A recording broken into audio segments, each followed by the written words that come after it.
বাণিজ্যিকভাবে বস্তা পদ্ধতিতে আদা চাষ শুরু হয়েছে। ফলন ভালো হওয়ায় ফলজ ও বনজ বাগানে বস্তা পদ্ধতিতে আদা চাষে আগ্রহী হচ্ছেন অনেক কৃষক। আর এই চাষে আগ্রহ বাড়াতে কৃষি বিভাগ থেকে করা হচ্ছে সর্বাত্মক সহযোগিতা।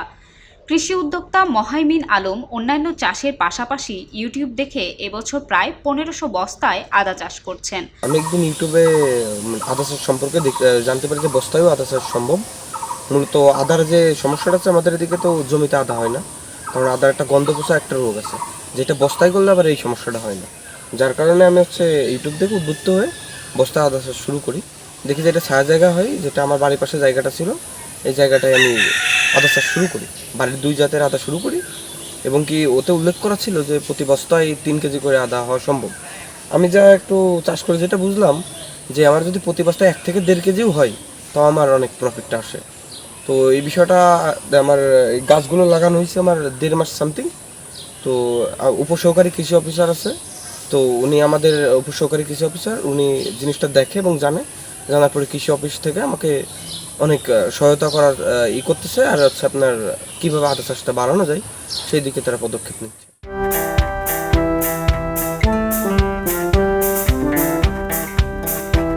আদা গাছ সম্পর্কে আমি বিশেষ করে যে জিনিসটা এসে দেখতেছি, আমি বাড়িতে যেহেতু আমি থাকি বাইরে, বাড়িতে এসে দেখতেছি যে এখানে যে জায়গাটায় আদা চাষ হচ্ছে, এই জায়গাটা গত 20 বছরেও আমার মনে হয় না যে কোনো কাজে লাগছে। পুরো একটা পরিত্যক্ত জায়গা, এবং এই জায়গাটায় বাগান, শুধু বছরে কিছু হয়তো বা ফল ফলালি বিক্রি করে এই।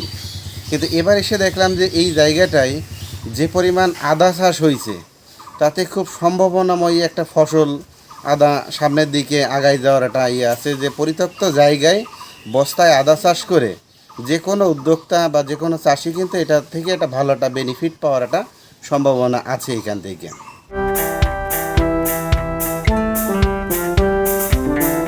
আমি এই আদা তো কখনো এইভাবে চাষ করা দেখিনি। আমি দেখছি বা শুনছি মাঠে, কিন্তু এখন বাস্তার ভিতরে এত সুন্দরভাবে পরিচর্যা করা হয়েছে, তা আমার খুবই ভালো লাগছে।